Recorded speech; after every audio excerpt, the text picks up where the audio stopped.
नमस्कार दोस्तों, स्वागत है आपका लिंग पुराण में।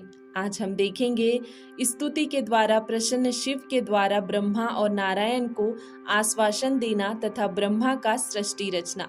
तो आइए दोस्तों शुरू करते हैं।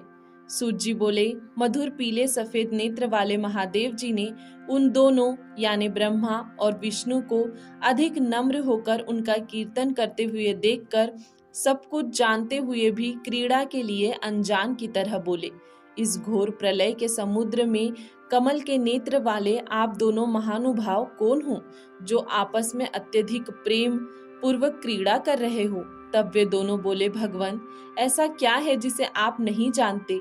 हे विभो, हे रुद्र, हम दोनों को आपने ही इच्छा पूर्वक बनाया है। तब तो उनके इस प्रकार के अभिनंदनकारी तथा मान्य वचनों को सुनकर भगवान महादेव जी मधुर वाणी में इस प्रकार कहने लगे, हे कृष्ण, हे हिरण्यगर्भ ब्रह्मा जी, आप दोनों मेरे हृदय से उत्पन्न हुए हो। तुम दोनों अपना इच्छित वरदान मांगो। तब भगवान विष्णु ने नम्र होकर कहा कि हे प्रभु, यदि आप मुझ पर प्रसन्न हैं तो मुझे अपनी भक्ति प्रदान कीजिए। केशव के ऐसा कहने पर शंकर भगवान ने उन्हें अपने कमलवत चरणों में दृढ़ भक्ति प्रदान की तथा ब्रह्मा जी से बोले, हे वत्स, तू सभी लोगों का कर्ता होगा, तेरा कल्याण हो। ऐसा कहकर भगवान शंकर ने ब्रह्मा को अंगुलियों से स्पर्श किया और पुनः कहा कि हे वत्स, तुम मेरे समान ही हो, तुम पितामह की संज्ञा वाले भी होंगे। ऐसा कहकर शंकर जी अंतर्ध्यान हो गए। भगवान शंकर के चले जाने पर पद्म योनि ने गोविंद भगवान से पितामह ऐसी नाम वाली संज्ञा प्राप्त की। प्रजा की रचना के लिए ब्रह्मा जी ने बड़ा उग्र तप किया, किंतु उस तप से कुछ भी प्राप्त नहीं हुआ।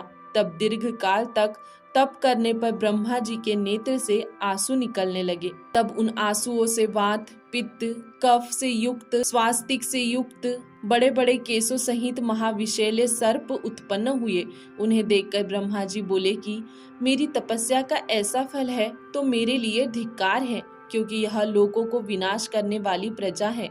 इस प्रकार क्रोध और पश्चाताप से ब्रह्मा जी को मूर्छा हो गई और उसी समय प्रजापति ब्रह्मा ने प्राणों को त्याग दिया। किंतु उनको इस प्रकार शरीर त्यागने पर उनके शरीर से 11 रुद्र उत्पन्न हुए, जो उत्पन्न होते ही रोने लगे। रोने के कारण ही वे रुद्र कहलाए। ये रुद्र ही ब्रह्मा के प्राण हैं तथा यह प्राणियों के भी प्राण हैं, जो सभी जीवधारियों में समाये हैं।